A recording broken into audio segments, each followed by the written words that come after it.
Paix, amour et grâce sur vous, mes chers bénis de Yah. Merci pour votre passage.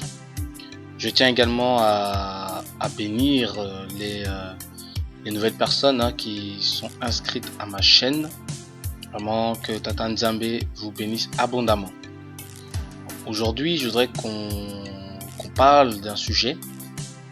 Ça va aussi répondre à certaines personnes qui laissent des commentaires en disant pourquoi vous les Bantous vous proclamez être les Israélites. Eh bien, nous allons voir ensemble une preuve encore qui va vous montrer, qui va nous montrer que nous sommes les véritables les enfants de Nzambe et de la Bible. Pour cela, nous allons parler de la langue. De la langue. Vous savez, la langue raconte, la langue trahit l'histoire d'un peuple. Grâce à la langue, on peut retrouver n'importe quel peuple. Parce que ça fait partie intégrante de la culture de l'homme, de l'individu. Vous voyez ? Et nous allons voir quelque chose de très important.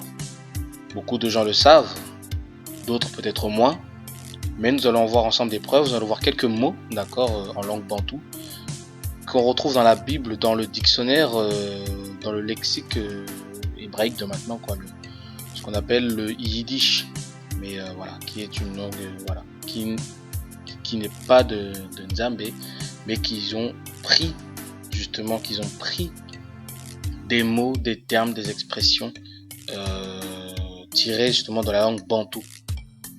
Nous allons voir quelques mots. Bon, sachant que la langue bantoue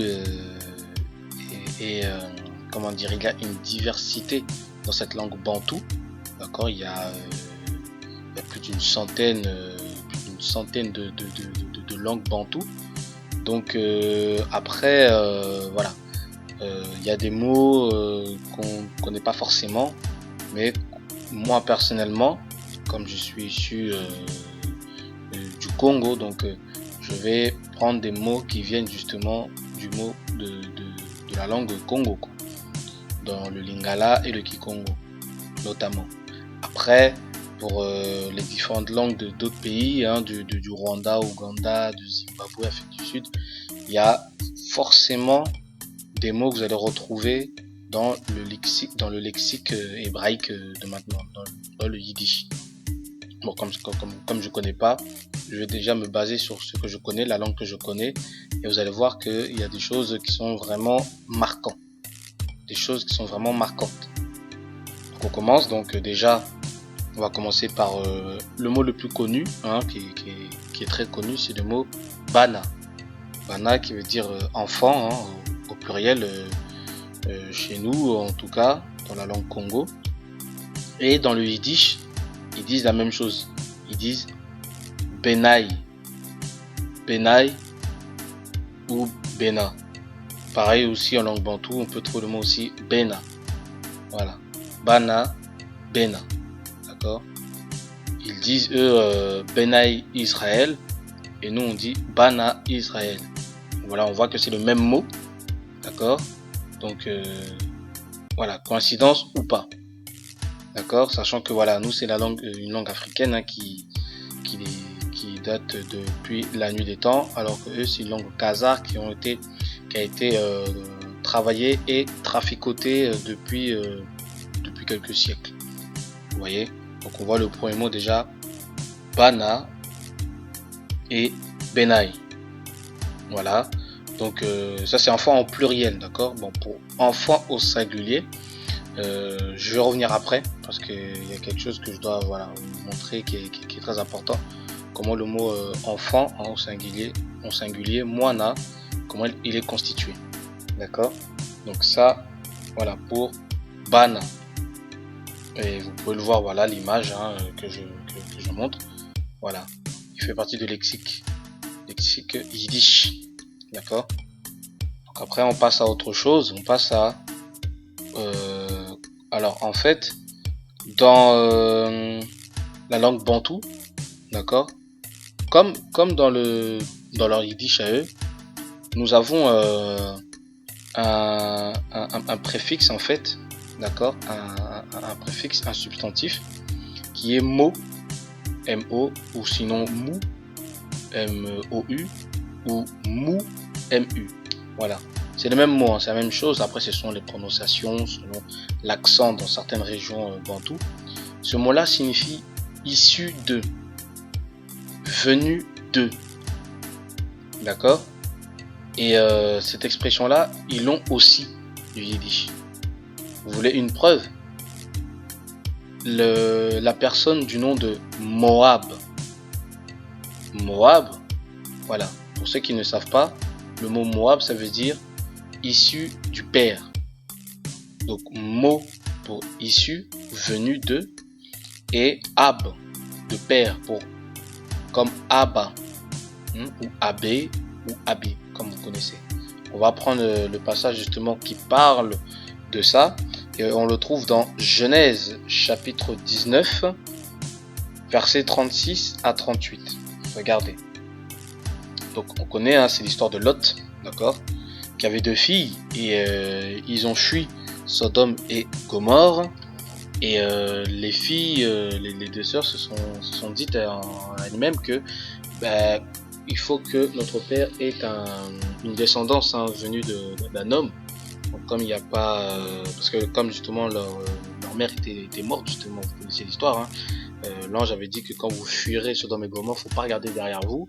Elle a regardé, donc elle s'est transformée en pierre, en statue de sable ou de pierre. Du coup, Lot n'a plus de femme et ne peut plus avoir de descendants. Et les sœurs ont anticipé, elles ont dit non, bon, ce qu'on va faire, c'est qu'on va coucher avec notre père, et comme ça on va lui donner des garçons. Et à partir de ces garçons-là, ils vont former un peuple. Voilà, donc c'est cette histoire, voilà, on raconte, et on va lire ça, voilà, dans Genèse chapitre 19 verset 36 à 38. Je lis. Donc les 2 filles de Lot devinrent enceintes de leur père.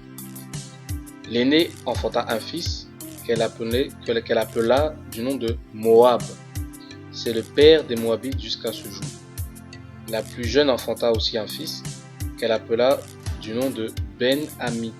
C'est le père des Ammonites jusqu'à ce jour. Voilà. Donc voilà, on voit ici que l'aîné, hein, donc l'aîné, elle a enfanté un fils qu'elle appelé le nom de Moab. Et Moab qui veut dire issu du père. Issu du père. Moab. Voilà. C'est le mot mot qui veut dire issu de ou venu de. D'accord? Et vous allez voir que nous aussi, dans la langue bantou, on a cette même expression.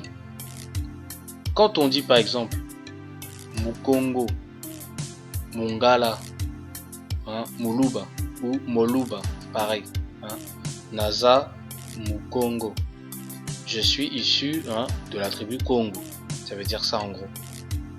Naza Moluba, je suis issu de la tribu des Luba. Naza Mongala, je suis issu de la tribu des Gala, des Ngala. D'accord? Donc on voit ici, c'est la même chose. Vous voyez? Et ça, c'est typiquement la langue, c'est typiquement bantou. C'est typiquement bantou. Et là, on voit que eux aussi, hein, dans le mot Moab, Moab qui veut dire issu du père. Voilà.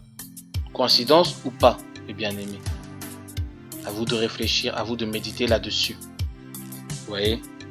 Le mot aussi, par exemple, Muntu, d'accord, ou Monto, d'accord, on sait que ça veut dire l'homme, d'accord, on sait que ça veut dire l'homme. Et comment ce mot est composé? Il est composé de mo, unto, ou sinon mu, untu. Et untu, ou sinon nto, c'est en fait le diminutif de ntoto. Et ntoto, ça veut dire terre. Vous voyez, c'est la terre. Et quand on rajoute le mot devant, c'est-à-dire issu de la terre. Et que dit la Bible, hein? Que l'Éternel Nzambe a pris l'homme et le format de la terre. Il a pris de la terre. Vous voyez, donc on voit que la langue bantou vraiment traduit vraiment littéralement la Bible. comment l'homme, comment on dit l'homme ou quelqu'un ou l'individu, hein, quand on parle d'une personne, on le dit qu'il est issu de la terre. Vous voyez, ça c'est le langage bantou. Voilà, muntu, voilà, ça veut dire ça. Après ça s'est dérivé en mutu. En lingala, par exemple, on dit mutu. Mais ça vient de ça. Ça vient de Ntoto, la terre en Kikongo. Muntoto, Munto, Muntu. Voilà. Et on connaît le pluriel, hein. On sait que dans la langue bantou, le lingala et le Kikongo, le mot, hein, issu de ça, c'est le singulier et le pluriel, c'est ba. Donc, on passe de Muntu à Bantu. Et ça vient le mot Bantu. Les hommes, ceux qui sont issus de la terre. Vous voyez? Donc, voilà encore une explication au niveau des mots. Vraiment une explication littérale de la langue bantou.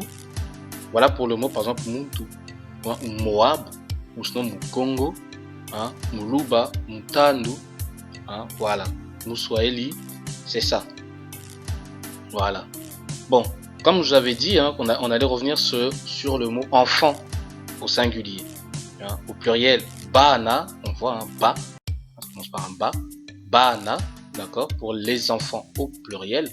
Et au singulier, on sait que c'est moana. Donc moana, c'est pareil. Moana, c'est un mot qui est composé de mo, mo, issu de, et ana.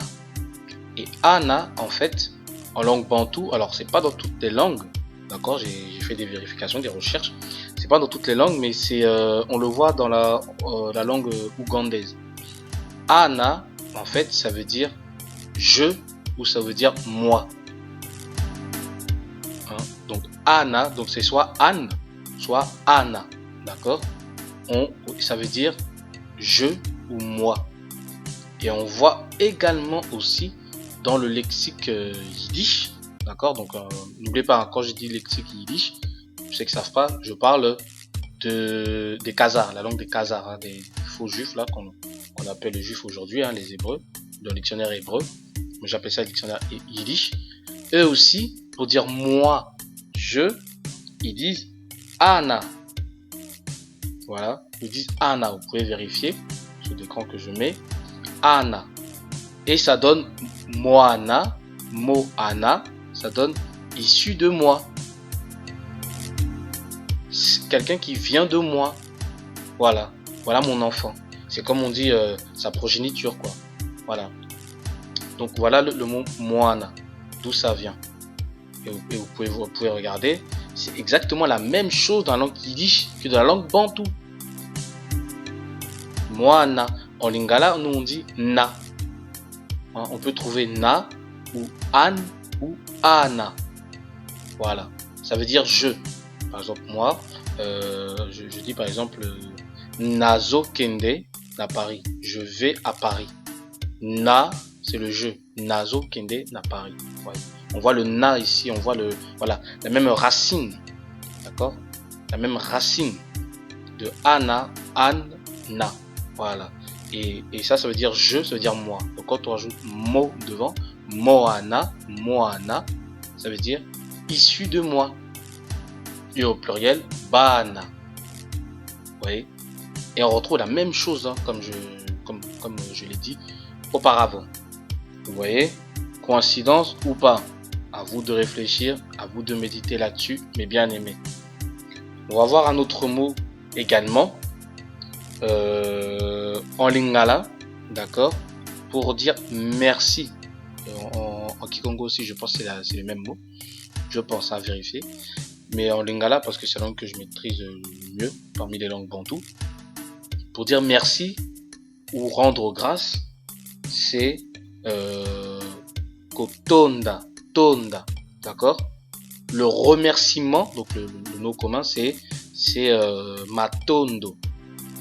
Matondo, tondo. En fait, la racine qu'il faut retenir, c'est tondo ou tonda. D'accord? Le ma devant le matondo, c'est c'est pour exprimer le pluriel, mais des mots aussi. C'est comme ba, mais ba c'est plus pour les personnes, hein, le pluriel des personnes, et le pluriel des choses c'est ma, ou le singulier c'est li, d'accord. Matondo, d'accord, ou le verbe kotonda, tonda, voilà, c'est la racine qu'il faut garder, c'est tonda. Et ben au yiddish, dans la langue yiddish, c'est touda, touda, pour dire rendre grâce, pour dire remercier, voilà, reconnaissance, c'est touda, et nous c'est tonda. Vous voyez, il n'y a que la nasale qui change, parce que nous, la langue bantou, vous allez voir qu'il y a beaucoup de nasales, de double consonne, comme le MB ou le ND, voilà, vous allez beaucoup voir ça. Il y a juste ça qui change. Mais regardez, c'est le même mot, tonda et touda. Hein, c'est les mots qu'on peut trouver, par exemple, j'ai relevé quelques passages. On peut lire dans Lévitique chapitre 7, versets 12 à 15. Donc Lévitique chapitre 7, versets 12 à 15. Alors je lis au nom de Nzambe. Si quelqu'un l'offre par reconnaissance, il offrira avec le sacrifice d'action de grâce des gâteaux sans levain pétris à l'huile, des galettes sans levain arrosées d'huile et des gâteaux de fleurs de farine frites et pétris à l'huile. Amen. Donc voilà, après en fait si vous lisez tout le reste du verset, en fait c'est les sacrifices, en fait toute cette partie là c'est le sacrifice d'action de grâce. Donc c'est le sacrifice de touda, de tonda, c'est le même mot en langue bantou, tonda dans le yiddish, touda. Coïncidence ou pas, mes bien-aimés, à vous de réfléchir, à vous de méditer. Que l'esprit de Nzambe, que l'esprit de Yah vous révèle cela, pour ceux qui ne savent pas, parce que je sais qu'il y en a qui le savent, qui savent peut-être même plus de choses que moi, mais pour ceux qui ne savent pas et qui découvrent, je vous laisse vraiment le temps de réfléchir, priez le Saint-Esprit qui vous révèle ça, qui vous ouvre les yeux, qui vous ouvre l'intelligence pour comprendre cette vérité-là. Il n'y a pas dans la vie, en tout cas quand tu es croyant, peu importe la croyance que tu as, les coïncidences, le hasard n'existe pas. Il y a forcément quelque chose qui s'est passé que, voilà. Mais il n'y a pas de coïncidence, il n'y a pas de hasard. Maintenant, je vous laisse deviner, je vous laisse réfléchir, méditer sur ça. D'accord? On va continuer. On va prendre un autre mot. C'est de l'eau. De l'eau. L'eau. En lingala, c'est mai. Mai. C'est de l'eau. D'accord? Vous savez comment on dit en yiddish? Mai. C'est mai. Avec M à la fin. C'est le même mot, quasiment. C'est le même mot qui veut dire l'eau. Pareil. Quand vous prenez Genèse, voilà, Genèse, on va le prendre quand même, même si c'est le passage que vous connaissez, on va quand même le prendre. D'accord, on va lire et la lecture, ça ne fait pas de mal. D'accord, donc Genèse chapitre 1. D'accord, Genèse chapitre 1, verset 2 à 7. Voilà, j'ai relevé ce passage-là. Donc, Genèse chapitre 1, verset 2 à 7 qui dit quoi? La terre était informe et vide, il y avait des ténèbres à la surface de l'abîme, et l'esprit de Nzambe se mouvait au-dessus des eaux. Voilà, Mai. Vous voyez? Bon, on va s'arrêter juste au verset 2, ça sert à rien d'aller jusqu'au verset 7. Voilà, quand vous voyez l'eau dans la Bible, en yiddish ça veut dire Maïm. Et en lingala on dit Mai. Coïncidence ou pas? À vous de réfléchir, à vous de méditer. Et pour votre information, même sur la construction de phrases en yiddish, contrairement on va dire aux langues européennes, comme la langue latine ou la langue anglo-saxonne, et ben en fait dans la langue latine ou anglo-saxonne, et ben l'adjectif possessif, d'accord, se trouve avant le mot. Par exemple, on dit dis ma voiture. Vous voyez, l'adjectif positif qui est ma se trouve avant le nom. Vous voyez, et dans l'Yiddish, c'est le contraire. C'est l'adjectif positif qui se trouve après le nom. Pareil que en langue bantou. Pareil qu'en lingala. Vous voyez, en lingala, pour dire mon nom, c'est mai nanga. Vous voyez, mai nanga. Par exemple en français, hein, on dit mon eau. En anglais, on dit my water. Ok. En espagnol, on dit mi agua. Vous voyez. Mais en lingala, c'est mai nanga. Et dans le yiddish, là, dans la langue kaza, on dit maim sheloi. Oui, mai sheloi. Donc on voit que le sheloi, qui est censé être à moi, quoi, mon nom, on voit qu'il se trouve après le nom. Donc même la construction de la phrase, même grammaticalement, on retrouve, il y a des points communs. Coïncidence ou pas, mes bien-aimés. À vous de réfléchir, à vous de méditer. On va passer à un autre mot. Un mot qui est important, en tout cas, chez nous, chez les Africains bantous, enfin, je veux dire même l'Afrique générale, c'est les anciens. On sait que nous, les anciens, on porte énormément d'importance envers les anciens, les vieux, les vieillards. D'accord?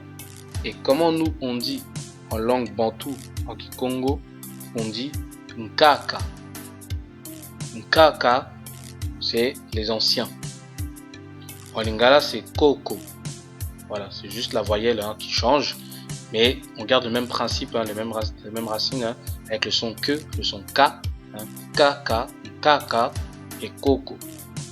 Mais vous savez comment on dit en yiddish? On dit Kaka. Regardez, on dit Kaka. Kaka, la langue bantou, Kaka en langue yiddish. Vous voyez, on peut prendre un passage si vous voulez. On prend Nombre chapitre 11. D'accord? Nombre chapitre 11, verset 16. Donc je lis. L'Éternel dit à Moïse, assemble auprès de moi 70 hommes des anciens d'Israël, de ceux que tu connais comme anciens du peuple et ayant autorité sur lui. Amène-les à la tente d'assignation et qu'ils s'y présentent devant moi. Amen. Donc là, voilà, on connaît l'histoire, hein, voilà. Hein, c'est Nzambe, hein, Ia, qui ordonne à Moïse, voilà, de convoquer les anciens d'Israël, hein, les anciens, les vieillards. D'accord? Et ça, c'est une coutume très connue, nous, chez nous en Afrique, hein, que même justement les Européens, ça, ils savent hein, que voilà, nous, le vieux sage, comme on appelle le vieux sage, et ça, c'est quelque chose de sacré pour nous, hein, de respecter, d'honorer les anciens. Voilà, donc on voit encore également d'où vient justement le fait que nous respections et autant les anciens. Ça vient de là. Quand Nzambe avait parlé à Moïse, et c'est resté jusqu'à maintenant. C'est resté jusqu'à maintenant. Vous voyez, on peut prendre aussi un autre passage, c'est dans Matthieu, chapitre 21, verset 23. Voilà, on va prendre un peu de lecture, ça fait pas de mal. D'accord, même si ce sont des passages qu'on connaît, mais le fait de les lire, c'est bien. C'est bien le fait de les lire. Quand tu entends, c'est bien, mais quand tu vois, tu lis en même temps, c'est mieux. Donc quand on lit Matthieu, chapitre 21, verset 23, voilà, on dit, hein, Isaïa se rendit dans le temple, et pendant qu'il enseignait, les principaux sacrificateurs et les anciens du peuple, voilà, vinrent lui dire, voilà, par quelle autorité fais-tu ces choses et qui t'a donné cette autorité? Voilà, on voit qu'il y avait les anciens qui étaient là. La présence des anciens était très importante. Et ce mot-là, d'accord, en yiddish, c'est kaka. Hein, c'est kakak. Mais la dernière lettre en yiddish, hein, la dernière lettre, souvent, elle s'avale, on la prononce pas. D'accord? C'est comme maïm tout à l'heure, hein, c'est maïm avec un M à la fin, mais en fait, ce mot-là, dans ce mot-là, la dernière lettre s'avale aussi. Donc ça donne maï nous en lingala. Et le mot kaka, c'est pareil, ça donne kaka. Et nous, il y a un kaka. Voilà, il y a la nasale aussi qui se rajoute chez nous, voilà, pour faire, voilà, parce que c'est un signe de la langue d'Afrique en fait. La nasale, comme je dis tout à l'heure. D'accord? C'est le même mot. Coïncidence ou pas, mes bien-aimés? À vous de réfléchir, à vous de méditer. On va passer par un autre mot, d'accord? C'est le mot minka, qui veut dire le sang, d'accord? Minka, le sang en Kikongo, mais le même mot minka, il existe aussi en yiddish, qui veut dire l'offrande, d'accord? L'offrande. Donc, bon, vous allez dire, ouais, mais ça veut dire l'offrande, c'est-à-dire le sang. Mais il y a un lien entre les deux. Il y a un lien entre les deux parce que, on va prendre par exemple un passage dans Lévitique, vous allez comprendre que l'offrande, quand on offrait, sacrifier, un animal, ben, il y a le sang qui se répand. Et le sang, c'est le symbole de l'offrande de Nzambe pour nous. Hein, quand Christ, on dit qu'il a offert sa vie, il a offert son sang, il nous a racheté par son sang précieux. Voilà l'offrande que lui il a fait pour que nous ayons la vie. Et c'est la même chose avec les animaux. Et on va voir par exemple dans Lévitique, on prend Lévitique chapitre 1, à partir du 1 à 5. D'accord? Donc je lis Lévitique chapitre 1, verset 1 à 5. L'Éternel appela Moïse de la tente d'assignation. Il lui parla et dit, parle aux enfants d'Israël et dis-leur, lorsque quelqu'un d'entre vous fera une offrande à l'Éternel, il offrira du bétail, du gros ou du menu bétail. Son offrande est un holocauste de gros bétail. Non, pardon. Si son offrande est un holocauste de gros bétail, il offrira un mâle sans défaut. D'accord? Il offrira un mâle sans défaut. Il l'offrira à l'entrée de la tente d'assignation, devant l'Éternel pour obtenir sa faveur.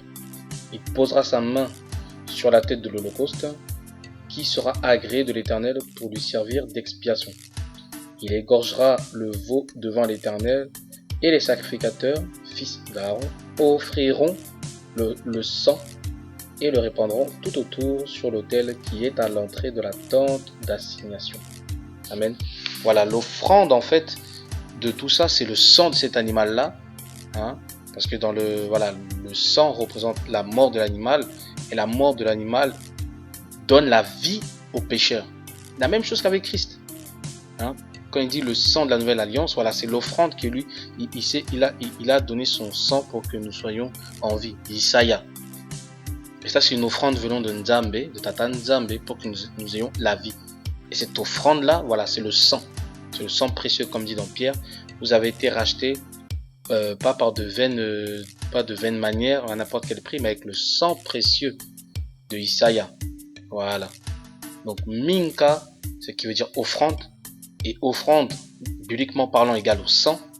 Et minka égale au sang aussi, dans la langue Kikongo, la langue bantou. Donc, ça revient à la même chose. Vous voyez, ça revient à la même chose. Coïncidence ou pas? À vous de méditer, à vous de méditer sur ça. Ok? On va continuer. Un autre mot aussi, c'est Koda ou Goda, d'accord? Ou Kodé, c'est pareil. Qui veut dire la lune en Kikongo, qui veut dire aussi le mois. Parce que dans le calendrier hébraïque, le véritable calendrier, le mois est déterminé par la lune. Le mois est déterminé par la lune et pas par le soleil comme l'Occident nous a fait faire. Voilà. Nous, en ce moment, aujourd'hui, le calendrier est défini par rapport au soleil, alors que normalement c'est par rapport à la lune dans la Bible. On va prendre un exemple pour voir ce que j'ai dit, c'est vrai ou pas. On va prendre le psaume chapitre 104 verset 19. On va prendre deux passages. D'abord le premier, c'est psaume chapitre 104 verset 19. Alors je le prends. Voilà, Psaume chapitre 104 verset 19 qui dit, d'accord, il a fait la lune pour marquer les temps. Le soleil sait quand il doit se coucher. Oui. Il a fait la lune pour marquer les temps. Donc c'est la lune pour marquer les temps. Oui. Et c'est ça la lune qui doit normalement constituer le calendrier hébraïque. Et nous, les Bantous, les papas, les mamans qui nous connaissent, hein, enfin qui connaissent voilà, la culture bantou, la culture congolaise et autres, hein, ben, moi j'ai eu justement le témoignage de ma mère qui me disait que nous, notre calendrier est basé sur la lune. Elle est définie, notre calendrier est défini par rapport à la lune et pas par rapport au soleil. Donc, mes amis bantous, mes frères et sœurs, surtout les pères et les mères, hein, confirmez-moi si c'est vrai ou pas. Mais voilà, c'est la même chose que dans la Bible et c'est le même mot, code ou koda. Vous voyez? Donc voilà, coïncidence ou pas? C'est le même mot qu'en yiddish. Vous voyez? Donc mes bien-aimés, le deuxième passage qu'on va lire, c'est dans Ésaïe, chapitre 66, verset 23. Ésaïe, chapitre 66, verset 23. Qui dit ceci: à chaque nouvelle lune et à chaque sabbat, toute chair viendra m'adorer, dit l'Éternel. Voilà. C'était voilà, une date bien précise par rapport à la nouvelle lune. D'accord? Le nouveau mois, le début du nouveau mois. Voilà. Toute personne devait aller adorer Nzambe. Vous voyez? Donc, voilà. C'est ça. Le temps, voilà. Il ne parle pas du soleil, par rapport au soleil, par rapport à je ne sais pas quoi. Nzambe a défini le temps pour venir l'adorer. Hein, le temps, le calendrier par rapport à la lune. La nouvelle lune. Voilà. Encore un nouveau mot qu'on retrouve et chez la langue bantou et chez le yiddish. D'accord? Il y a encore d'autres mots encore. Il y a encore autre chose qu'on va voir. Et c'est pas fini, hein. Vous allez voir encore des choses très intéressantes qui va prouver au monde entier que nous sommes les véritables peuples de Nzambe, le peuple de Israël de la Bible, là, les Hébreux de la Bible, les enfants d'Abraham, d'Isaac et de Jacob sont les Bantous. Je continue. On va prendre le mot Pâques. Le mot Pâques, dans le yiddish, c'est le mot Pessa. Pessa qui veut dire le partage et le don. Vous voyez? Pour nous, en lingala, le don donné, c'est Pessa. C'est le même mot. C'est le même mot qui veut dire don, partage. Mais moi, je veux plus le dire dans le sens le don. Pourquoi? Parce que regardez, on dit que la Pâque, on va prendre, parce qu'en fait, la Pâque c'est Christ en fait. Hein? La Pâque, quand on dit la Pâque, c'est le symbole de la délivrance. Hein? C'est le symbole de la délivrance quand on lit dans Exode, hein, l'histoire, on sait que c'est la délivrance. Vous voyez? Et celui qui nous délivre, c'est Isaiah. Hein? Yeshua, c'est lui qui nous délivre. C'est lui qui est l'auteur de la délivrance, le rédempteur. Et c'est lui qui est notre Pâque. Si on va prendre d'abord le passage de 1 Corinthiens chapitre 5 verset 7. Regardez. 1 Corinthiens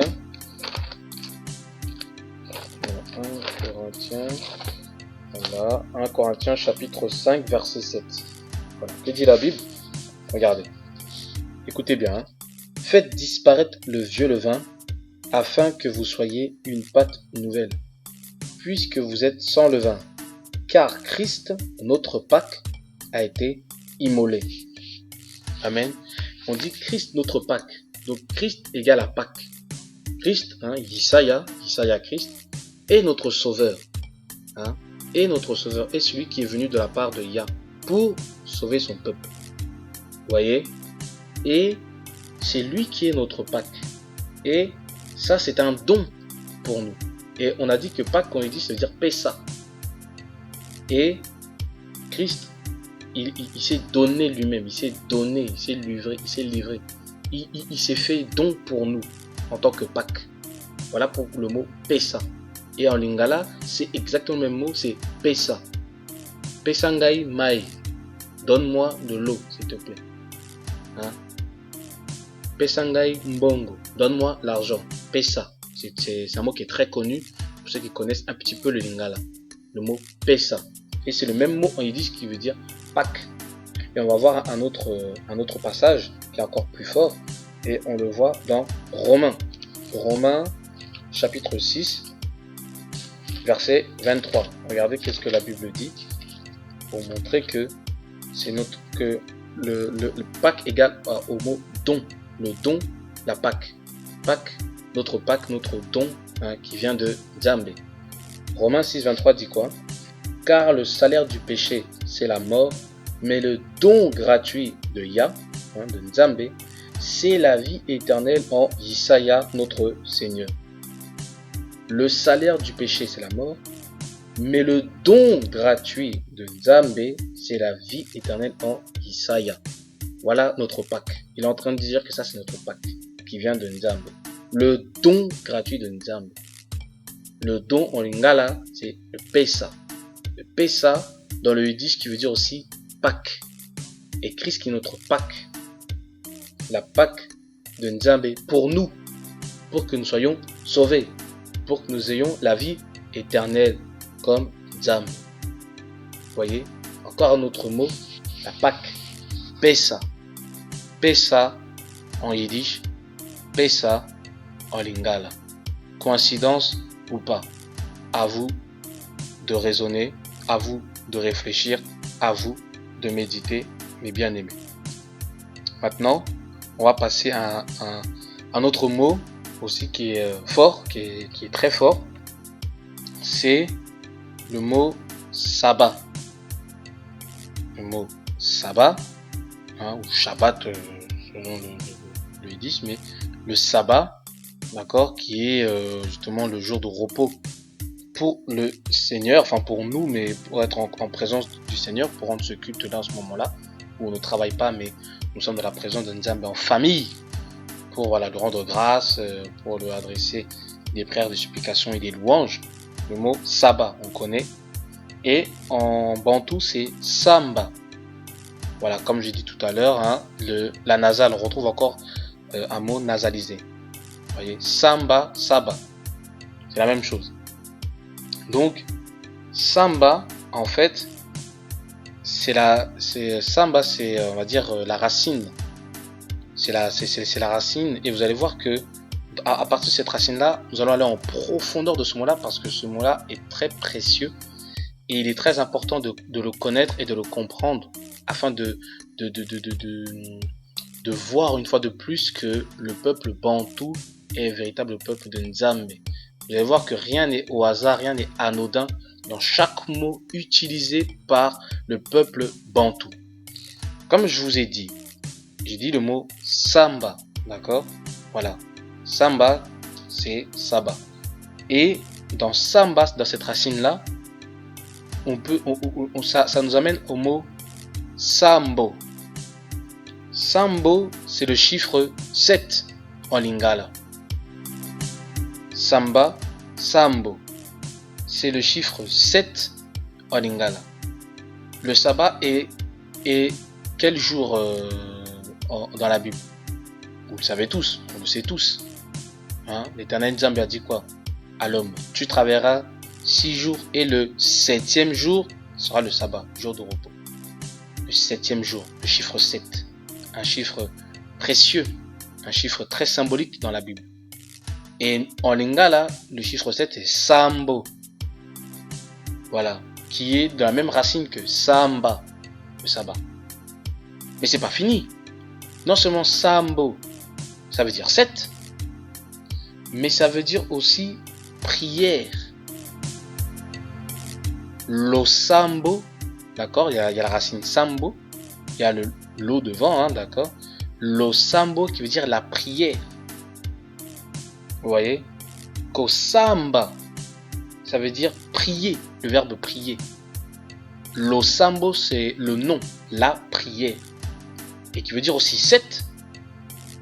Et qui rejoint le mot samba, qui veut dire aussi repos. Vous voyez comment on tombe les deux pieds dans la Bible. C'est pas anodin. C'est pas fait au hasard. C'est pas dit au hasard. Et par contre, dans le yiddish, il n'y a pas ces mots-là. Il n'y a pas le mot prière, voilà, qui rejoint, qui a un sens comme dans la langue bantou. Là, c'est que dans la langue bantou. C'est ça le secret de cette langue-là qui est merveilleuse, qui est grande et qui est puissante. C'est pour ça que, mes bien-aimés, les bantous, vous êtes les véritables peuples de Nzambe, pour de vrai. Avec Nzambe, il n'y a pas de hasard, il n'y a pas il y a pas de hasard, même dans les mots que Nzambe a choisis. C'est pas anodin, c'est pas au hasard, c'est pas des coïncidences comme ça. Samba, vérifiez si je dis des bêtises, vérifiez. Vous qui n'êtes pas congolais, demandez dans votre entourage, obligé, vous connaissez des Congolais, hein, qui connaissent le Kikongo ou le Lingala ou d'autres langues même. Moi je me base que sur ces deux langues-là parce que ce sont mes langues à moi, mais il y a d'autres langues bantou avec d'autres mots où ça va ouvrir encore les yeux, ouvrir l'intelligence et la connaissance de la véritable langue hébraïque. Vous voyez, moi je suis limité au Lingala. Et déjà rien que ça montre clairement que les peuples bantous sont véritablement les peuples de Nzambe. Quand on voit Sambo, qui est le chiffre 7, d'accord, prière, qui est le Sambo, d'accord, Samba, qui veut dire aussi le sabbat, voilà, ça veut dire voilà, c'est ça. Je vais même aller encore plus loin, toujours dans le mot Sambo. Si devant le Sambo on a rajouté lo, lo Sambo, pour dire la prière. Bon, à la place de lo Sambo, si vous mettez mo, mo, mo Sambo, ça veut dire jugement. Sambo, chiffre 7, d'accord, mo Sambo, jugement. Vous allez me dire, mais quel est le rapport avec ça, le jugement et le chiffre 7? Eh bien, regardez l'histoire de Jéricho. L'histoire de Jéricho, qu'est-ce qui s'est passé, mes bien-aimés? Hein? Vous voulez qu'on comprenne l'histoire? On va prendre l'histoire. Et vous allez comprendre. Regardez. Josué. Alors, Josué, chapitre 6. D'accord? Et on va lire à partir du verset 7. Non. Alors, on va lire à partir du premier verset. D'accord? Ensuite, donc, Jéricho était fermé et barricadé devant les enfants d'Israël. Personne ne sortait et personne n'entrait. L'Éternel dit à Josué, vois, je livre entre tes mains Jéricho et son roi, ses vaillants soldats. Faites le tour de la ville, vous tous les hommes de guerre, faites une fois le tour de la ville. Tu feras ainsi pendant 6 jours. 7 sacrificateurs porteront devant l'arche des 7 trompettes retentissantes. Le septième jour, vous ferez 7 fois, le septième jour, 7 fois, le tour de la ville et les sacrificateurs sonneront la trompette. Quand ils sonneront de la corne retentissante, quand vous entendrez le son de la trompette, tout le peuple poussera de grands cris. Alors la muraille de la ville s'écroulera et le peuple montera chacun devant soi. Voilà, vous connaissez l'histoire, hein. Le septième jour, c'était le jour du jugement des habitants de Jéricho. Le septième jour, comme j'ai dit, le chiffre 7 est très symbolique dans la Bible. On a vu que l'Éternel a dit à Josué de placer 7 sacrificateurs. Et le septième jour, c'est le jour où Jéricho sera tombé. Et le jour du jugement, c'est Mosambo en lingala, Sambo, le chiffre 7. Est-ce que c'est un hasard ou pas, mes bien-aimés? Est-ce que c'est une coïncidence ou pas? À vous de réfléchir, à vous de méditer. Je vais aller plus loin. Ça, c'est dans la langue lingala. Mais maintenant, dans la langue Congo, d'accord, le septième jour, hein, le septième jour, samedi, c'est Sambwadi. Sambwadi. Ok, Congo. Sambwadi. Et des chercheurs, des professeurs de langue ont dit, hein, d'après eux, que justement le mot samedi, hein, qu'on dit en français, mais qui est originaire de la langue latine, cette langue latine-là, justement, c'est inspiré de la langue bantou pour donné le nom de samedi. Samedi, Samboadi. Vous voyez comment ça se ressemble? Samedi, Samboadi. Le 7e jour, le chiffre 7. Le jour du sabbat, le jour de la prière, le jour, voilà, du Seigneur. Coïncidence ou pas, mes bien-aimés? Méditez sur ça et vous me direz si c'est, voilà, si je dis des bêtises ou pas. On va continuer encore un autre passage, d'accord? C'est dans Lamentation chapitre 4 verset 8, ce fameux passage qui montre bien que les Israélites, d'accord, sont noirs, d'accord, et ce ne sont pas les blancs, les caucasiens ou je ne sais quoi comme on a voulu nous faire croire, d'accord, qui veulent tromper le monde. Non, ils sont noirs. La preuve dans ce passage, donc Lamentation chapitre 4 verset 8 qui dit: leur aspect est plus sombre que le noir. On ne les reconnaît pas dans les rues, ils ont la peau collée sur les os, sèche comme du bois. Donc, en fait, là, on dit que leur aspect est plus sombre que le noir. Et en fait, dans le mot le noir, en fait, ils ont pris kalal dans la langue yiddish. Et en fait, le noir ici, bon, t'as l'impression que c'est juste le noir comme ça, mais en fait, non. En fait, dans la King James, qui est mieux traduit que les Bibles francophones, en fait, dans ce verset, on dit leur aspect est plus noir que le charbon. Le mot noir qui a été mis dans la langue française est traduit par charbon dans la King James, la langue anglophone, la Bible anglophone. Charbon. Et ce mot charbon, d'accord, c'est comme on sait que voilà, c'est à partir de la langue hébraïque que les Bibles sont écrites, hein, notamment celle de King James. Et il a traduit le mot kala, d'accord, kala, par charbon en anglais. Oven. Ok. Et charbon en langue kikongo ou même en lingala, c'est makala. On voit la même racine que dans le yiddish, on voit le mot kala. Likala, makala. Voilà, makala, c'est charbon. Vous voyez? Et eux, c'est kalal. Kala, c'est pareil, hein. Kala, makala. Coïncidence ou pas? Coïncidence ou pas?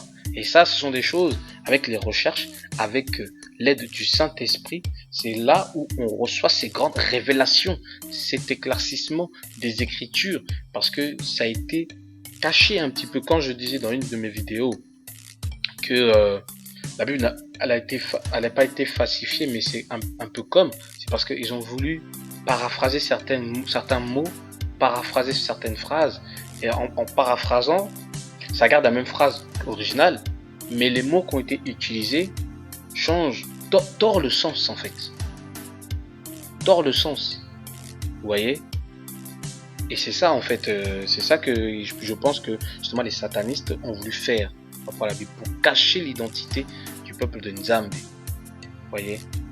Mais avec le Saint-Esprit, il nous conduit dans toute la vérité. Et si vous invoquez vraiment Tata Nzambe, si vous invoquez vraiment Yah et son esprit, hein, Jérémie 33.3 dit quoi? Invoque-moi et je te répondrai.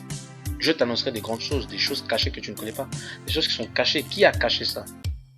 Les choses que le monde a cachées, qui fait que tu ne connais pas. Ben moi, je te les révélé. C'est ça que ça veut dire.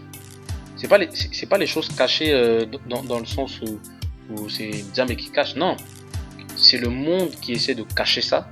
Satan qui essaie de cacher ça. Comme les livres apocryphes. Hein, le mot apocryphe, qui veut dire livre caché. C'est des livres qui sont des livres authentiques par rapport à la Bible, mais qu'ils ont caché ça. Pourquoi ils ont caché ça? Intéressant ça. Pourquoi ils ont caché ça?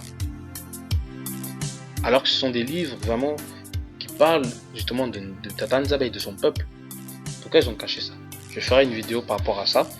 Bon, c'est pas le sujet, d'accord, mais c'est pour vous dire que voilà, dans la King James, si vous voulez avoir plus de précision, une meilleure compréhension, une meilleure traduction des textes originaux, il faut prendre la King James. Parce que les Bibles françaises, les Louis II, tout ça, c'est pas trop, voilà. je pense qu'ils ont fait exprès, voilà, de vouloir cacher encore voilà, certaines choses. Vous voyez? C'est comme là, dans la King James, on dit leur aspect était plus noir que le charbon. Et le charbon, c'est noir. Donc, si les Israélites étaient plus noirs que le charbon, c'était un peuple noir. Voilà. Mais bon, ils veulent cacher ça. Mais grâce soit rendue à Tata Nzambe qui nous révèle toutes ces vérités-là. Voilà. Toujours dans le même verset, d'accord, de Lamentation chapitre 4 verset 8, hein, la deuxième phrase hein, qui dit que, voilà, on va dire tout le verset qui dit que voilà, leur aspect était plus sombre que le noir, on ne les reconnaît pas dans les rues, ils ont la peau collée sur les os, sèche comme du bois. Voilà. Ils ont la peau sèche comme du bois. Voilà. Ça veut dire quoi? Qu'ils ont vraiment, que leur peau, leurs jambes, les bras, ça ressemblait à un bout de bois. Bon, je vous pose la question, bien aimé. Un bout de bois, ça a quelle couleur? Ça a quelle couleur? Ça a la couleur des personnes qu'on les appelle noirs, les noirs de peau. Ça n'a pas la couleur blanche. Vous voyez? Et non seulement, regardez mes bien-aimés, regardez la sagesse de Nzambe. Non seulement quand tu regardes un bout de bois, ça ressemble le corps d'un noir. Hein. D'ailleurs, il y a un des savants grecs qui avait décrit justement un Égyptien noir, hein, Xénon de Sicyon, d'accord. Et ce savant grec avait décrit qu'il disait qu'il était maigre comme des bouts de bois. Ouais, il a repris les mêmes termes que dans la Bible. En parlant de cet Égyptien, il dit, on dirait, ces jambes, on dirait une branche de vigne. Branche de vigne, une branche, c'est un bout de bois. Donc voilà. Donc, en plus que déjà selon l'aspect du bout de bois, ça nous rapproche à l'homme noir. Non seulement l'aspect, mais le mot aussi. Parce que le mot aussi qu'ils ont pris hein, dans le yiddish, c'est kassak. Hein, vous pourrez regarder, c'est kassak. D'accord? Et kassak, voilà, il y a la dernière lettre, comme je dis, si vous l'enlevez, hein, ça va, parce qu'elle ne se prononce pas, ça donne kassa. Et kassa, en langue bantou, hein, en langue Congo, c'est makassa. Ouais, makassa. Makassa, c'est voilà, c'est le bois dur. Voilà. Et makassi, c'est justement, ça veut dire dur, ça veut dire fort, ça veut dire fort. Voilà. Mais le ma là, voilà, c'est le pluriel encore. C'est pour exprimer la pluralité du mot. D'accord? C'est comme makala de tout à l'heure. Hein? Voilà. Makala de tout à l'heure, voilà, il y a le mot kala, mais le ma exprime la pluralité du mot. D'accord? Et pareil pour kassa. Et on a le même mot en Congo qu'en yiddish. Mais bien aimé. Coïncidence ou pas? Hasard ou pas? À vous de réfléchir, à vous de méditer. Donc, voilà pour ces mots-là. Maintenant, on va finir sur quelque chose de très, très, très fort, de très, très, très puissant. D'accord? Pour cela, je vais d'abord prendre un passage pour ça, pour illustrer ce que je veux dire. Ce sera mon dernier point. Il va être un petit peu long, mais c'est un point qui est très important. On va prendre comme passage, d'accord, Osée, chapitre 2, versets 16 à 17. Suivez-moi attentivement, s'il vous plaît. Si vous m'avez suivi depuis le début, merci. Mais là, je vous remercie, mais là, c'est vraiment là un point qui est très important qui va, je pense, ouvrir les yeux de beaucoup d'entre nous pour nous montrer que nous sommes le véritable peuple de Nzambe. Osée chapitre 2 versets 16 à 17 jusqu'à 18, d'accord. Je lis. Alors, c'est pourquoi voici, je veux l'attirer et la conduire au désert, et je parlerai à son cœur. D'accord. Donc là, c'est Nzambe qui parle de Israël, justement. Okay. Là, je lui donnerai des vignes et la vallée d'Accord, comme une porte d'espérance. Et là, elle chantera comme au temps de sa jeunesse, et comme au jour où elle remonta du pays d'Égypte. verset 18, le verset qui nous intéresse, écoutez bien. En ce jour-là, dit l'Éternel, tu m'appelleras mon mari et tu ne m'appelleras plus mon maître. On va s'arrêter là. Amen. En fait, ici, mon maître, donc comme ils ont dit, mon maître, c'est parce que en fait ce peuple-là, donc là c'est en futur, d'accord, c'est quand Nzambe va rétablir son peuple, il va ramener son peuple dans le désert avant qu'il rentre bien dans la terre promise, comme dans le premier exode, d'accord, et là il va purifier en fait les lèvres, justement les lèvres de son peuple, parce que son peuple, il dit mon maître. Voilà, quand t'entends mon maître, tu te dis ouais, qu'est-ce qu'il y a de si grave d'appeler mon maître? Vous voyez, c'est ça le problème avec cette Bible en français. Là, on comprend pas. On dit, mais mon maître, c'est bien, non? C'est un nom honorifique, c'est un nom qui glorifie Nzambe. Pourquoi le Seigneur veut pas qu'on l'appelle mon maître, et plutôt mon mari? En fait, c'est pas ça. En fait, quand tu regardes dans le dictionnaire le yiddish, en fait, le mot maître, d'accord, il est mal traduit, mais le mot originel c'est Baali.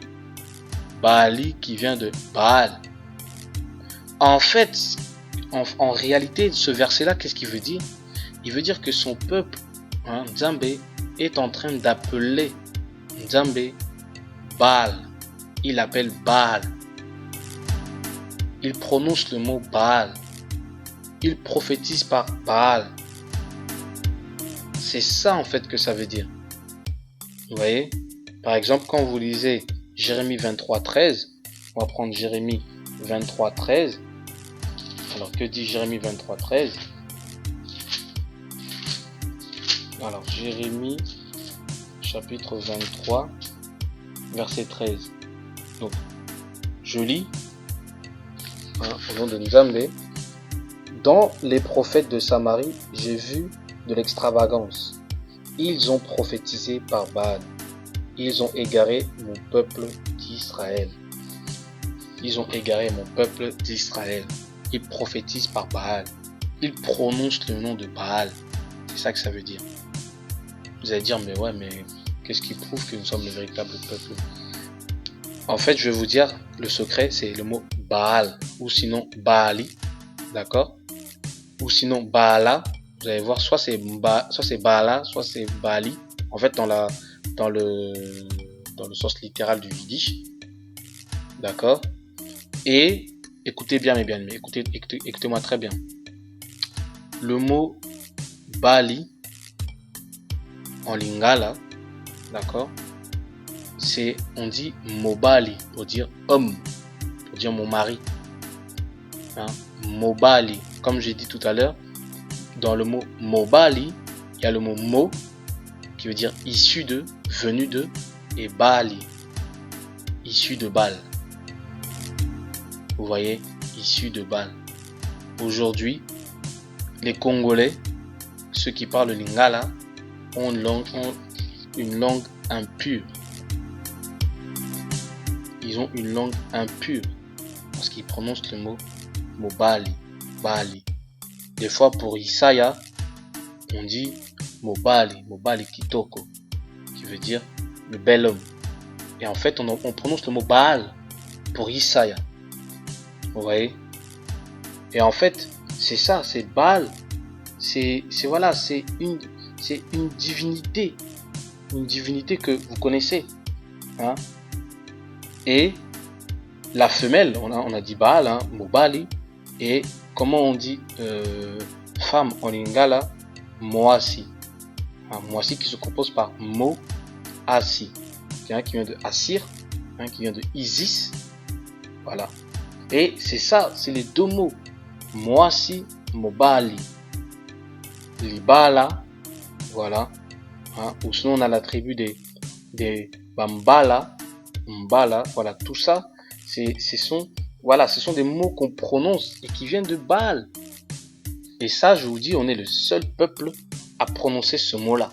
Parce que le Seigneur, quand on a eu dans Osée, il dit, vous ne prononcerez plus le mot de Baal. Ça veut dire que jusqu'au temps où le peuple d'Israël sera rétabli, ce peuple-là est en train de prononcer le mot Baal. Mais dites-moi, quel est le peuple dans le monde qui prononce le mot Baal? Baali. Qui prononce le mot Baali. Parce que Baal, c'est la version française, mais le vrai nom, c'est Baali. Qui prononce le mot Baali? Mobali. Mobali Nanga. Moasi Nanga. Hein, qui peut... Isis hein, ou Assir peut être représenté par Astarté. Baal, Astarté. Tu vois? Astarté, Assir. Isis. Vous voyez? Moasi.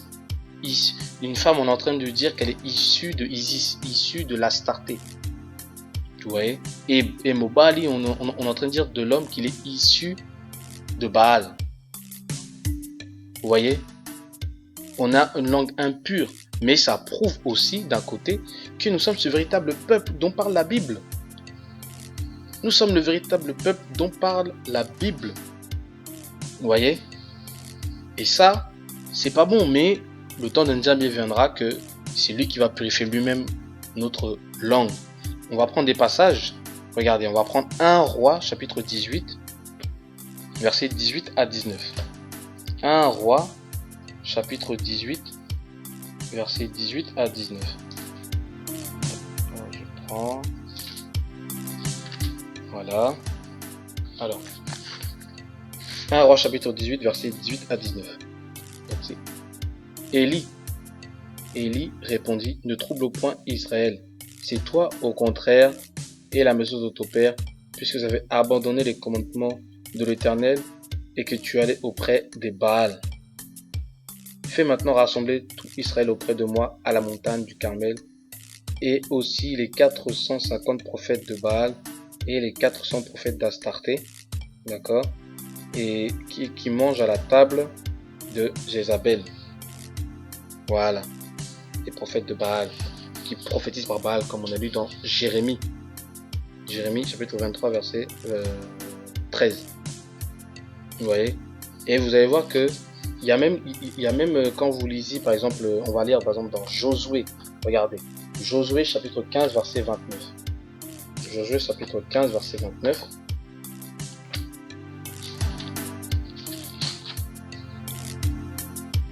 Josué chapitre 15, verset 29. Donc là, en fait, ce sont les noms que les enfants ont donné à leurs enfants. Donc là, on va avoir un nom. Regardez, verset 29. Baala, Ijim, Atsem. Vous voyez? Baala, Ijim, Atsem. Baala. Libala, le mariage.